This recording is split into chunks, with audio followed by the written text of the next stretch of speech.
स्वागत है आप सभी का अपने चैनल आइस रिपो में। यहाँ पर ऑफिशियल फुल नोटिफिकेशन आ चुका है। इसके पहले मैंने इसी पर वीडियो बनाया हुआ था कि टीओ की भर्ती आ चुकी है और फॉर्म भरना कब से स्टार्ट हो गया, एग्ज़ाम डेट कब है। तो इसके पहले वीडियो में मैंने बता दिया था, पर वहाँ पर पूरी अभी डिटेल नहीं आई हुई थी कि कितनी जॉब आई है, कौन सी डेट के लिए कौन कौन अप्लाई कर सकता है। अभी यहाँ पर फुल नोटिफिकेशन आ गया, यहाँ पर पूरी डिटेल आपको मैं बताने वाला हूँ। यहाँ पर सबसे पहले फिर से मैं आपको बता देता हूँ, जो फर्स्ट टाइम देख रहे होंगे उनके लिए जो फॉर्म भरना स्टार्ट है 1/11/2022 से स्टार्ट हो जाएगा और 15/11/2022 तक चलेगा। इस चीज़ को आप ध्यान से याद करना, लेट मत हो जाना। बाकी यहाँ पर फीस बताया गया, यदि आप जनरल कैटेगरी के हैं तो आपको 500 रुपये लगेगा, और यदि आप OBC ST SC के हैं तो आपको 250 रुपये शुल्क लगेगा। आप अपना शुल्क देख लें। और यहाँ पर ये थोड़ा एक्स्ट्रा चार्ज लगेगा जो कि आपको देना होगा 60 रुपये और 20 रुपये। मतलब ये 500 तो रुपये लगेगा, उसके साथ 60 रुपये और 20 रुपये और लगेगा। मतलब यहाँ पर चार्ज बताया गया जो कियस्को का लगेगा, चार्ज लगता है। और उसके बाद यहीं पर बताया गया सबसे ऊपर ही जो एग्ज़ाम है, एग्ज़ाम डेट भी इन्होंने बता दी है। 16/12/2022 से इसका पेपर स्टार्ट हो जाएगा। 2 पारी में पेपर चलेगा 7 से 8 बजे। मतलब यहाँ पर और डिटेल बताया गया, 2 घंटे का पेपर होगा। वो सब बाकी डिटेल आगे बताऊँगा कैसा रहता है। आगे की बात कर लेते हैं, अभी जो वैकेंसी वगैरह कितनी आई है, कौन कौन से ट्रेड हैं। और बाकी यहाँ पर जैसे कि जितनी भी सब जॉब आती हैं, जो जो डॉक्यूमेंट लगता है सब कुछ यहाँ पर ही लगेगा, आधार कार्ड वगैरह वगैरह। ये सब यहाँ पर जो बहुत मोस्ट इंपॉर्टेंट चीज़ वही बताने वाला, क्योंकि आपको बता दूँ यहाँ जो PDF आई है 61 पेज की है। तो यदि हर चीज़ में बताऊँगा तो बहुत ज़्यादा लंबी वीडियो बन जाएगी। यहाँ पर बहुत ही इंपॉर्टेंट जानकारी आपको देने वाला हूँ।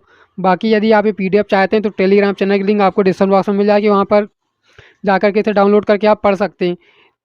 यहाँ पर पूरा डिटेल बताया गया कहाँ पर क्या डिटेल दी गई है, जैसे कि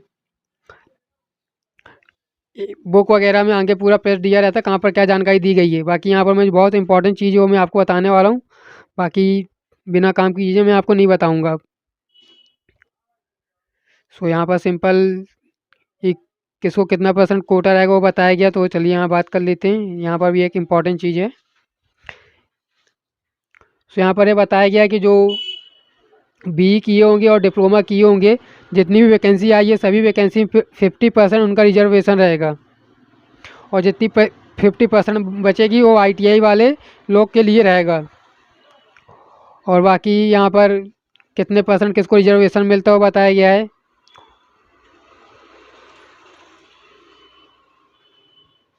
और यहाँ पर एक चीज़ें नोटिस करें, यदि किसी व्यवसाय में एक पद विज्ञापित है तो वहाँ डिग्री या डिप्लोमा तो भरा जा सकेगा।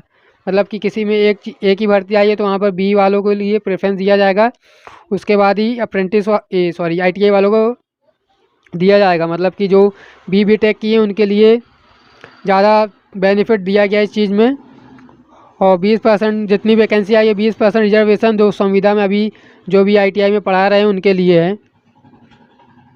चलिए आगे बात कर लेते हैं। यहाँ पर रिजर्वेशन जो मैंने आपको बताया, यदि आप अनुसूचित जनजाति के तो वहाँ पर 20% रिजर्वेशन दिया गया है। अनुसूचित जाति को 16%, OBC वालों को 17% और PWS वालों को 10% रिजर्वेशन दिया गया है। इसके अलावा बात कर लेते हैं, यहाँ पर ये काम का नहीं है,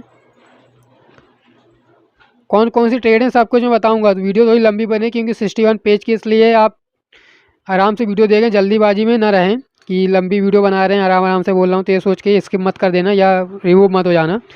और एज की बात कर लेते हैं। यहाँ पर एज बताया गया है 18 से 40 साल। इसके अलावा यदि आप ST SC के तो आपको 5 साल की छूट दी जाएगी। हाँ, यहाँ पर कोई भी कैटेगरी OBC के हों फिर भी आपको 5 साल की छूट जाएगी, सिर्फ जनरल वालों को छोड़ करके। और एज जैसे 18 से 40 दी गई है तो 18 से 40 तो बहुत ज़्यादा एज ही हो जाती है, तो इसकी कोई बात नहीं है। बाकी यहाँ पर ये जानकारी बताया गया है कि कोविड की वजह से जो वैकेंसी वगैरह नहीं आई तो उसमें 3 साल का जॉब में एक्सटेंशन दिया गया है। वैसे काम का नहीं हो, उसके बाद छोड़ते हैं, आगे बात करते हैं जो मोस्ट इम्पॉर्टेंट चीज़ है, क्योंकि फालतू चीज़ देख के कोई मतलब नहीं है। यहाँ पर आपका दिया गया आपका जो पेपर वगैरह रहेगा क्या रहेगा। यहाँ पर बात कर लेते हैं। आपके पता जो 75 क्वेश्चन है वो आपके ट्रेड से आएंगे, और 25 क्वेश्चन जो आएंगे आपको विज्ञान, गणित, सामान्य ज्ञान, तार्किक ज्ञान, बेसिक कंप्यूटर से आएंगे। मतलब कि मेन प्रेफरेंस आप जिस भी ट्रेड से अप्लाई करेंगे उसका 75% क्वेश्चन आएगा। यहाँ एक चीज़ मैं और यहाँ पर आपको बता दूँ, जैसे कि यहाँ पर BE और जो डिप्लोमा वाले हैं उनको यहाँ पर प्रेफरेंस दिया गया, मतलब कि उनको 50% का रिजर्वेशन दिया गया है, बाकी 50% जॉब ITI वालों के लिए। मगर जो एग्ज़ाम का एक क्वेश्चन आएगा वो ITI का जो सिलेबस है उसके हिसाब से आएगा, ना कि बी वालों का आएगा। जो बी टेक किए हैं उनको भी ITI का बुक पढ़नी पड़ेगी इस पेपर को क्वालिफाई करने के लिए। सो यदि आप ITI वाले तो आपको यहाँ पर बेनिफिट मिल जाएगा कि आपने पहले भी 2 साल पढ़ा ही होगा। उसके अलावा यदि आप फिर से आप अपना 2 महीना का भी टाइम मिलता है अच्छे से पढ़ लेना, तो जो आपको 50% बाकी ये जो सीट है उसमें आपको जॉब मिल सकती है। और बाकी यहाँ पर जैसा कि 75% आपका सिर्फ टेट का आएगा और 25 क्वेश्चन ही आएंगे। और जो इसका क्वेश्चन रहेगा 100 क्वेश्चन होंगे टोटल, 2 घंटे का टाइम मिलेगा आपको और निगेटिव मार्किंग नहीं होती यहाँ पर। सो ये पूरा मैं एक बार पढ़ चुका हूँ, यहाँ पर आपको और डिटेल बता रहा हूँ, बाकी आप इसे अच्छे से पढ़ लेंगे पढ़ना चाहें तो। बाकी आगे बात कर लेते हैं मेन जॉब की। यहाँ तो यहाँ पर आ गए, यहाँ पर जॉब की पूरी डिटेल दी गई है। यहाँ पर टोटल जॉब आई है 305, जिसमें कि 50% रिजर्वेशन है संविदा वालों की।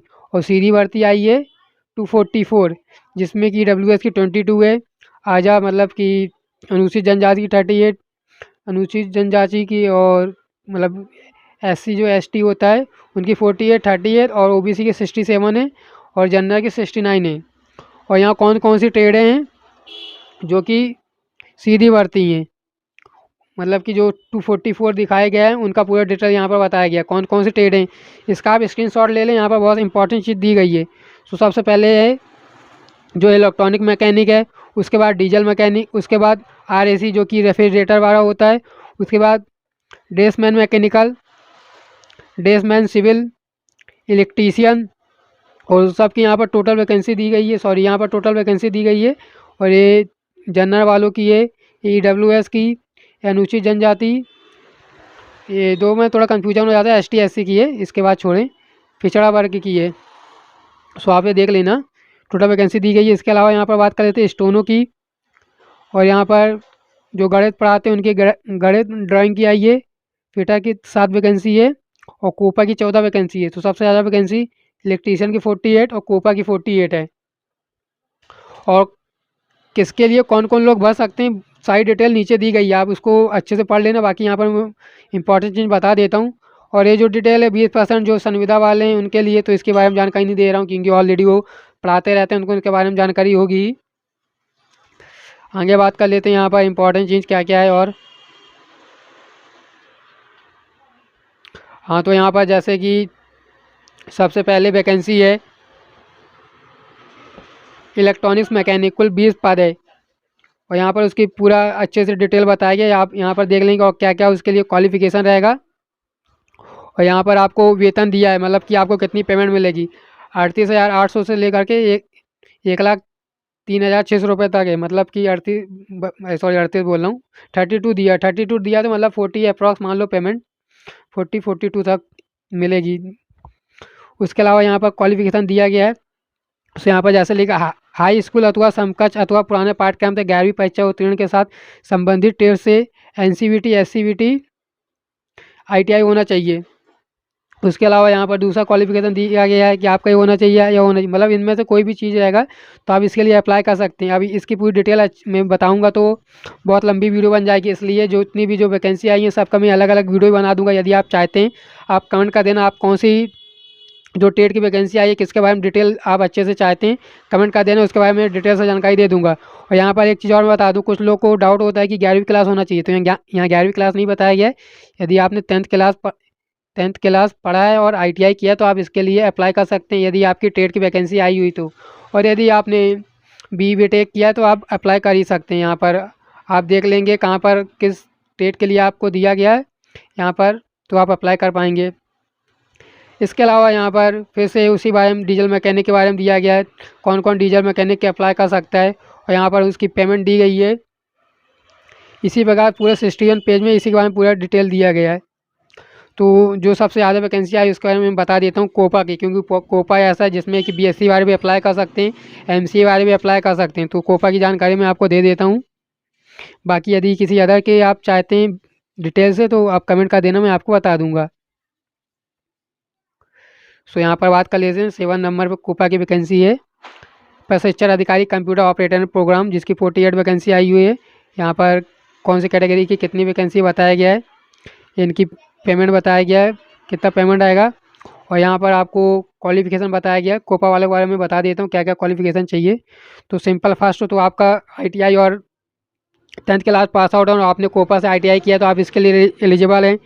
इसके अलावा यदि आपने BTech किया है CS से तो आप इसके लिए अप्लाई कर सकते हैं। इसके अलावा यदि आप PG DCA किए हैं फिर भी आप अप्लाई कर सकते हैं। इसके अलावा यदि आपने मान्यता प्राप्त बोर्ड से आपका CS सब्जेक्ट रहा होगा और आपने BCA MCA किया है तो आप इसके लिए अप्लाई कर सकते हैं। और इसके अलावा बात कर लेते हैं यहाँ पर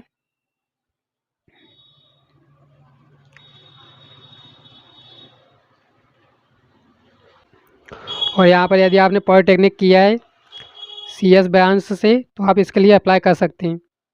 सो यहाँ पर इतना पूरा डिटेल कोपा के लिए बता दिया। बाकी इसी प्रकार बहुत सारी डिटेल दी गई है जो कि यदि आप की टेट की है तो आप उसे पढ़ लेंगे। मैं उसका हम नहीं बता रहा हूँ क्योंकि बहुत ज़्यादा ही लंबी वीडियो बन जाएगी। और इम्पॉर्टेंट चीज़ की बात कर लेते हैं जो यहाँ पर समय सारणी दिया गया, जैसे मैंने आपको बता दिया कि 2 घंटे का टाइम मिलेगा आपको, 100 क्वेश्चन रहेंगे। और यहाँ पर आपका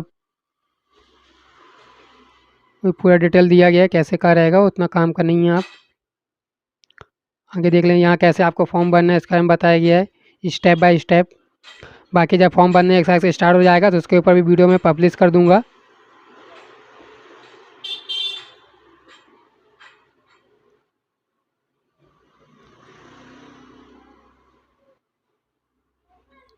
सो सिंपल यही डिटेल बतानी थी, आपको समझ में आ गया हो तो मेन जो कोपा वालों के लिए है उनका मैं बता देता हूँ। जिन्होंने PG DCA की वो भी अप्लाई कर पाएंगे और जिन्होंने BCA MCA की वो भी अप्लाई कर पाएंगे। इसके अलावा BTech और यदि पॉलिटेक्निक किया आपने CS ब्रांच से तब भी आप अप्लाई कर पाएंगे। सो इस वीडियो में इतनी जानकारी देना था। इसके अलावा यदि आपको कोई डाउट हो कोई क्वेश्चन हो तो आप कमेंट कर देना, मैं आपको डिटेल से जानकारी दे दूँगा।